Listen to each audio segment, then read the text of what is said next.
İzləyicilərin diqqətinə çatdırmaq istəyirəm ki, biz oktyabrın 21-i səhər saatlarında qızılın sürətli enməsi haqqında məlumat verdik və qızıl ilkin olaraq 200, sonra da 300 dollar. Bunu biz qeyd etmişdik.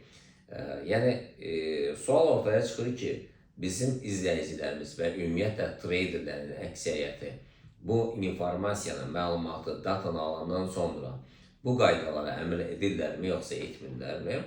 Sonuna gəldikdə isə təbii ki, bir çoxları bu qayda qanunlara əməl etmirlər. Nə üçün? Çünki kütlə psixologiyasında belə bir şey var. Hətta tanıdığım treyderlər var. İllərlə də qızıl alqı-satqısını həyata keçirirlər real olaraq.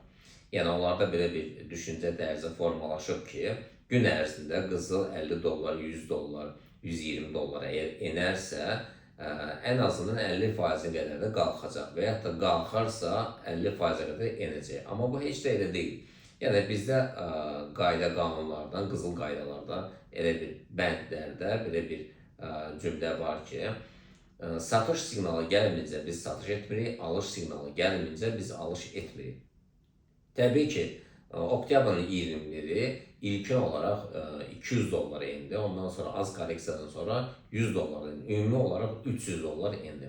Amma bu əməliyyatlardan, yəni 150 dollar enişdən sonra, 100-150 dollar enişdən sonra, yəni güllü miqdarda alış əməliyyatları oldu. Yəni treyderlər fikirləşdilər ki, daha da aşağı enməyəcək. Yəni 100 dollar enəndən sonra alış əməliyyatları verdilər, 150 dollar enəndən sonra yenidən alış verdilər, 200 dollar enəndən sonra alış verdilər, 250 dollar enəndən sonra alış verdilər, 300 dollar enəndə artıq balanslarında bir şey qalmadı. Ona görə də çalışmaq lazımdır ki, gün ərzində səni qane edə biləcək bir rəqəm olanda həmən bağlayıb bazarına çıxmalısan. Eyni zamanda alış siqnalı gəlməyincə alış vermək olmaz, satış siqnalı gəlməyincə satış vermək olmaz.